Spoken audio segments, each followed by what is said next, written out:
고라 자손의 시 인도자에 따른 노래인데 표절을 보니까 알람못에 맞춘 노래 이렇게 기록이 되어 있습니다.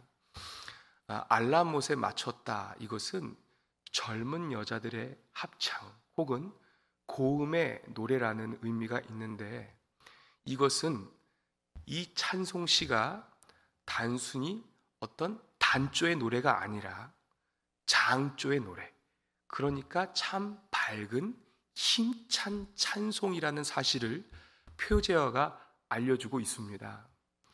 그러면 어떤 하나님을 그렇게 마음을 다하여서 찬송하는가? 결론적으로 말씀드리면 자기 인생의 피난처 되시는 하나님을 마음을 다하여서 믿음으로 그리고 소망 중에 찬송하는 내용을 본시는 담고 있습니다. 이 시가 참 우리에게 유명한 또 한 가지의 이유는 바로 종교개혁가 마틴 루터가 이 시를 보고 힘을 얻었기 때문입니다. 종교개혁을 시작할 때에 그 개혁의 시작이 로마서 1장 17절 오직 의인은 믿음으로 말미암아 살리라, 이것으로 그 종교개혁이 시작이 되었다면 그 종교개혁을 완수하는 데에 큰 힘이 되었던 말씀이 바로 이 시편 46편 말씀이었습니다. 그러면 오늘 이 시편을 배경으로 몇 가지 생각을 해보려고 해요.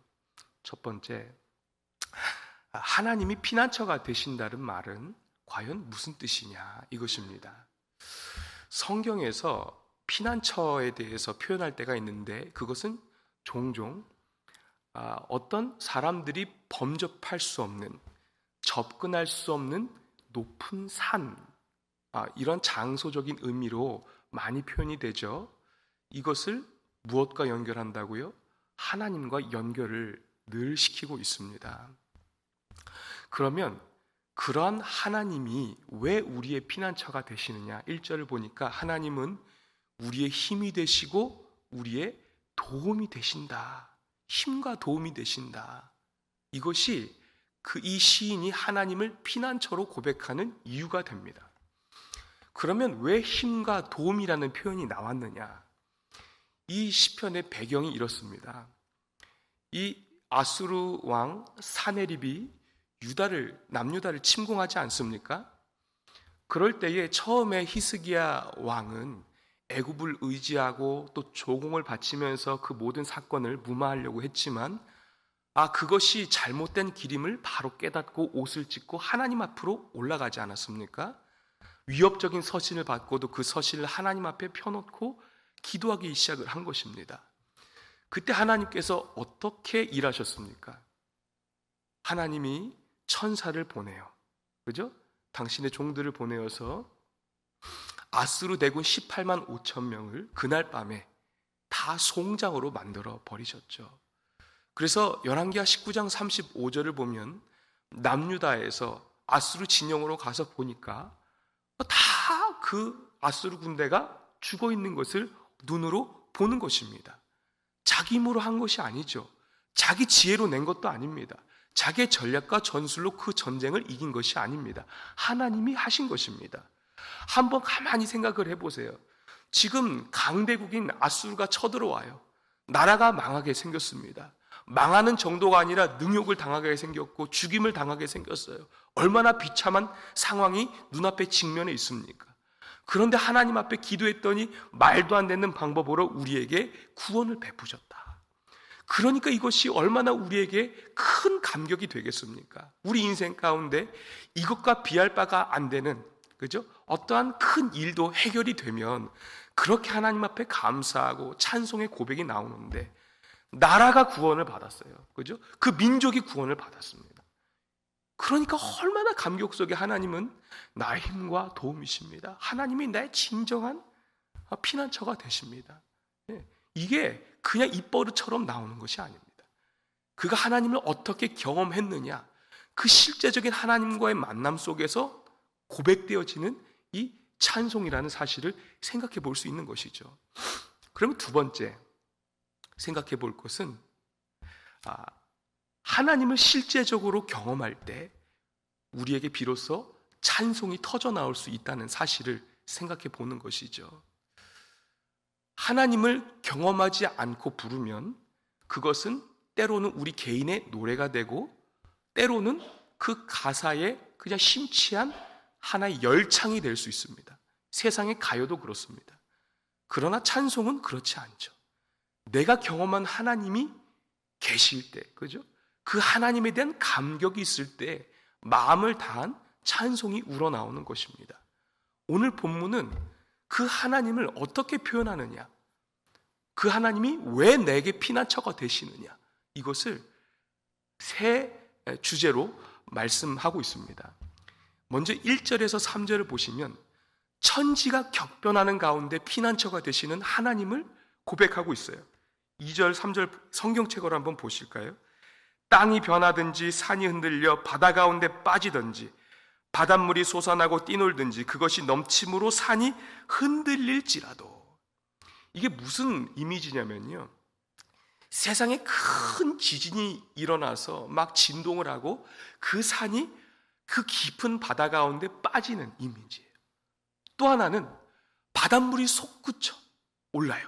이것은 이 히브리어의 의성어적 표현을 잘 나타내진 못했는데 그 큰 해일과 같은 파도가 일어날 때 귀가 찢어지는 듯한 소리를, 굉음을 내는 거죠. 으르렁대면서 태산을 향하여 덮치는 이 해일과 같은 바다를 나타내고 있습니다.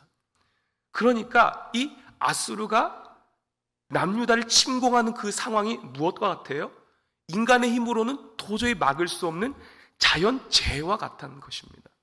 그런데 이것이 또 우리의 성경에서 어떤 이미지를 보여줍니까? 땅에 깊은 샘들이 터지고 하늘의 창문들이 열려 40주야를 땅에 쏟아지는, 세상을 심판하시는 노아의 홍수를 우리가 생각해 볼 수 있고요. 심지어 우리 요한계시록 8장 한번 읽어보겠습니다. 8장 8절 9절이요. 시작. 둘째 천사가 나팔을 부니 불붙는 큰 산과 같은 것이 바다에 던져지매 바다의 3분의 1이 피가 되고 바다 가운데 생명 가진 피조물들의 3분의 1이 죽고 배들의 3분의 1이 깨지더라. 아멘. 이것은 종말에 하나님의 공의의 심판이 어떻게 이루어지는 것을 나타내는 내용입니다. 보시면 큰 산과 같은 것이 바다에 던져지매, 그죠? 오늘 2절 말씀이에요. 땅이 진동을 하고 그 산이 바다에 빠져지는 거예요. 그러니까 이러한 것은, 아수르가 남유다로 침공하는 것은 무엇과도 같아요? 이것은 자연재해와도 같고 이것이 피할 수 없는 하나님의 심판과도 같았다라는 것입니다. 얼마나 두려웠겠습니까? 그런데 그 하나님이 내 피난처가 되시니, 힘과 도움이 되시니 그것이 나에게 두려움의 대상이 안 된다라는 믿음의 고백을 찬송 가운데 올려드리는 것입니다. 4절부터 8절은요, 어떤 하나님을 고백하는가? 이방 나라로부터 지키시는 하나님을 고백하며 찬송하고 있습니다. 특별히 6절을 보시면 문나라가 떠들며 왕국이 흔들렸더니 고백하고 있어요. 이것은 앞서 2절과 3절, 땅이 진동하고 산이 바다에 빠지든지 바다가 솟구쳐 큰 해일이 돼서 태산을 삼키든지 이러한 장면과 짝을 이루고 있는 겁니다. 그러니까 문나라가 으르렁대면서 해일과 같이 남유다를 향하여서 덮쳐오는, 침공하는 장면을 그리고 있어요. 그죠? 그런데 이와는 대조적으로 5절을 보시면 한번 같이 읽어보겠습니다. 성경책으로요. 시작. 하나님이 그 성 중에 계심에 성이 흔들리지 아니할 것이라. 새벽에 하나님이 도우시리로다. 아멘. 강이 흐르는 하나님의 성 예루살렘은 오히려 고요하다라는 것입니다. 흔들리지 않는다는 거예요. 요동하지 않는다는 거예요. 여기서 강은요, 하나님의 구원과 생명을 의미하는 것입니다. 그죠? 에덴 동산에 강이 흘러서 내 강의 근원이 되었어요. 생명을 뜻하죠. 에스겔 환상 사건의 보좌로부터 흘러나오는 그 정말 작은 물줄기가 나중에 강을 이루어 흘러갈 때에 그것이 닿는 곳마다 살아나는 놀라운 생명의 역사가 일어나는 것입니다. 그러니까 예루살렘 성 가운데의 하나님의 임재는 그 백성을 건지시는 하나님의 구원을 의미하는 것을 이 성경이 보여주는 것입니다. 하나님이 그 성 중에 그 백성과 함께 하시니까 그 성이 어때요? 요동하지 않는다는 것입니다. 흔들릴 수가 없다는 것입니다. 그렇죠? 하나님의 구원을 이야기를 하고 있는 것을 우리가 발견해요. 그런데 언제 하나님이 도우시냐? 새벽에요. 이것은 시간적인 1차적 의미가 있습니다. 아까 말씀드렸듯이 열왕기하 19장 35절에 그 남유다 백성들이 아수르 진영에 가서 확인을 하는데 언제 확인을 하느냐? 아침 일찍 갔다 그랬습니다. 아침 일찍이라는 말이 새벽을 얘기하는 거예요. 여병이 터오기 전에.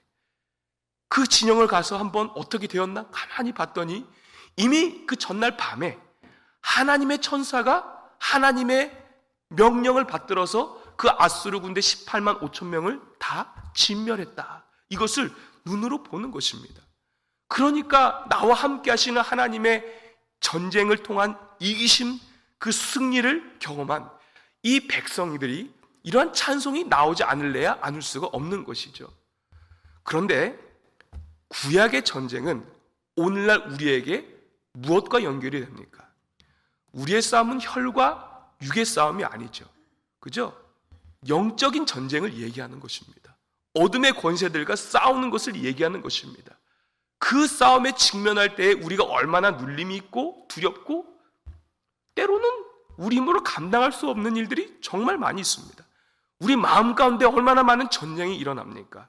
그런데 성경은 한 가지의 말씀을 우리에게 던져주고 있어요. 하나님이 그 성중에 계시네. 이것이 오늘날 우리에게 어떻게 성취가 되었습니까? 성령님께서 우리 마음 좌소에 함께 하시는 거예요. 성령으로 충만하면, 성령의 이끌림 받으면, 성령의 메인바 되면 그 모든 전쟁에서 우리가 승리할 수 있다는 것을 이 시편 기자가 이 구원의 렌즈를 통하여서 이미 보고 찬송하는 것임을 우리가 생각을 해볼 수 있습니다. 그럼 마지막 세 번째, 어떤 하나님을 찬송하느냐? 완전한 평강을 주시는 하나님을 찬송하고 있습니다. 9절 말씀 성경책으로 한번 보실까요? 함께 읽겠습니다. 시작. 그가 땅 끝까지 전쟁을 쉬게 하시며 활을 꺾고 창을 끊으며 수레를 불사르시는도다. 아멘. 이 이스라엘 백성에게 땅 끝은 예루살렘에서 가장 먼 곳을 의미하고 있어요.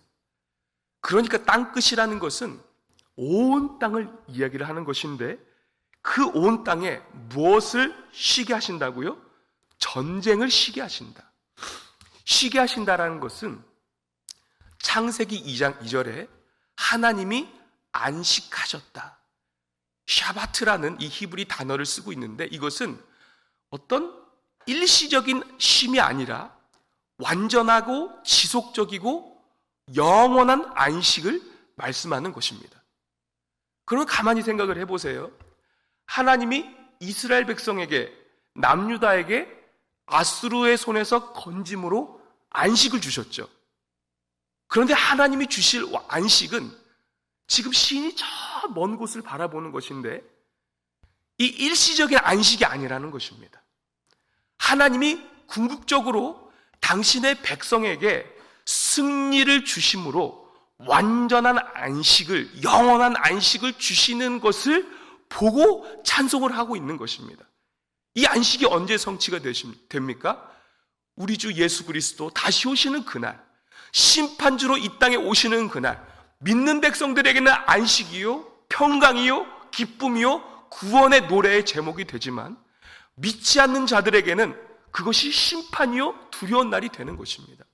그러니까 당신의 백성들에게 우리 구주 다시 오시는 그날, 완전한 승리와 평강을 주시는 그날을 보고 이 시인이 그 하나님을 찬송하고 있는 것입니다. 전쟁 하나 겪으면서 얼마나 많은 하나님이 그 마음 가운데 묵상이 되는가.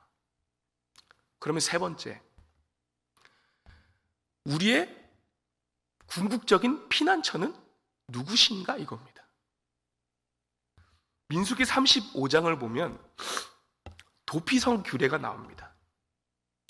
비고의로 살인한 자가 그 생명을 부지할 수 있는 은혜의 제도, 그 방편을 이 이스라엘 백성 가운데 주신 거죠. 그러니까 가나안 땅과 요단강 동편에 총 누구든지 쉽게 그 도피성으로 올 수 있도록 6개의 도피성을 만드셨어요. 얼마나 은혜입니까? 그런데 도피성에 규례가 있는데 중요한 게 무엇이냐? 비고의로 살인한 자는 그 도피성 안에만 있어야 생명을 부지할 수 있다는 거예요. 자기가 그냥 무슨 일이 있나 하고 그 성을 나갔다가 죽임을 당하면 책임이 없어요. 그죠? 그 생명을 지킬 수가 없습니다. 반드시 도피성 안에 있어야 되는 거예요. 이것은 누구를 예표하는 것이죠? 예수 그리스도를 예표하는 것이죠. 예수님이 우리에게 찾아오셨어요. 성육신으로. 얼마나 큰 은혜입니까? 그런데 그분의 이름 안에 있을 때, 보혈의 능력 안에 있을 때에만 우리는 구원을 받는다라는 그 예수 그리스도의 예표가 되는 것이죠. 또 한 가지의 규례는 그 생전 대제사장이 죽어야만 자기가 성 밖에 나가 자유롭게 다닐 수 있다는 것입니다. 이것은 우리의 대제사장 예수 그리스도를 또한 예표하고 있습니다. 예수 그리스도를 통한 죄 사함이 있을 때 우리가 온전한 완전한 자유를 얻을 수 있다라는 것을 이 도피성의 규례가 말씀하고 있지요. 그러면 이것을 신약에서 어떻게 풀고 있을까? 우리 히브리서 6장 18절 말씀을 함께 봉독하십니다. 화면을 보시고요. 시작. 이는 하나님이 거짓말을 하실 수 없는 이 두 가지 변하지 못할 사실로 말미암아 앞에 있는 소망을 얻으려고 피난처를 찾은 우리에게 큰 안위를 받게 하려 하심이라. 아멘. 소망을 얻으려고 피난처를 찾은 우리, 이 말은 피난처를 찾아 도망한다 라는 의미입니다. 피난처를 찾아 도망한다. 어디로 도망합니까? 소망 되신 하나님께로 도망해요. 그런데 이 전 문맥을 보면 그 소망 되신 하나님이 어떤 분이시길래 아브라함에게 약속하셨죠. 너는 복이 될지라. 그리고 이 자손과 그리고 하나님께서 너를 통하여서 땅 끝이 복을 받을 것이다, 구원받을 것이다 약속하셨죠. 그것을 자기 자신으로 보증으로 맹세하셨습니다. 그리고 이것을 이루셨습니다. 그러니까 하나님 자신이 아브라함에게 약속하시고 그 약속을 완전하게 이루셨다. 이것이 하나의 소망이 되는 것입니다. 그 신실하신 하나님 앞에 소망의 믿음을 두고 피하여 도망하는 자에게 뭐가 돼요? 큰 안위를 받게 하심이라. 어떤 안위입니까? 우리 19절 말씀 화면을 보시겠습니다. 19절 말씀 시작. 우리가 이 소망을 가지고 있는 것은 영혼의 닷 같아서 든든하고 견고하여 휘장 안에 들어가나니. 그냥 단순히 우리의 마음의 평안함이 아닙니다. 이 육신의 안락함을 주시는 것이 아닙니다.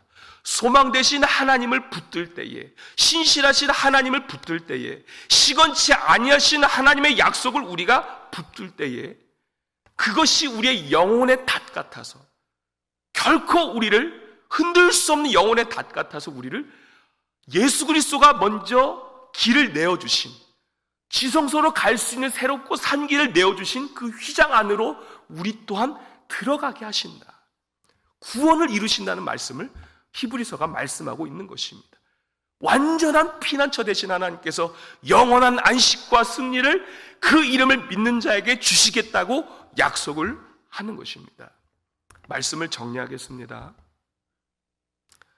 사랑하는 성도 여러분, 어떤 하나님을 경험하고 계십니까? 그 하나님과의 교통 속에 진정한 감격과 감사가 있으십니까? 그것이 있을 때에 우리의 찬송은 열창이나 우리의 개인의 노래가 되지 않고 온전한 하나님 받으실 수 있는 찬송이 될 줄 믿습니다. 우리의 모든 이 찬송이 하나님 앞에 온전한 찬송이 될 수 있도록 하나님께서 우리의 매 순간순간마다 만나주시고 하나님으로 인하여서 우리 마음 가운데에 큰 기쁨과 안식을 누릴 수 있는, 정말 추억이 있는 하나님과의 만남의 장이 될 수 있기를 예수님 이름으로 축원합니다. 진정한 안식이 어디 있습니까? 예수 그리스도께 피하는 자는 완전하고 진정한 안식을 얻을 줄 믿습니다. 그것이 우리의 영혼의 닷과 같습니다. 세상 의지하지 말고, 세상 힘 의지하지 말고, 내 경험과 내 지식 의지하지 말고, 내가 할 수 없는 일, 풀 수 없는 여러 가지 환경 앞에 그 모든 것들을 예수 앞에 내어놓을 때에 우리를 휘장 가운데 인도하시는 하나님께서 완전한 피난처요, 그 피난처 안에서 우리로 하여금 승리와 기쁨과 구원의 노래를 부르게 하시고 경험하게 하실 줄 믿으시기를 바랍니다. 기도하겠습니다. 하나님 아버지, 감사합니다. 우리가 신앙생활을 하는 동안 우리의 종교적인 습관에 젖어서 하나님이 없어도 괜찮은 듯, 아무런 문제 없다는 듯 그렇게 무뎌져서 신앙생활하지 아니하도록 우리 각 사람의 마음을 새롭게 하여 주시기를 원합니다.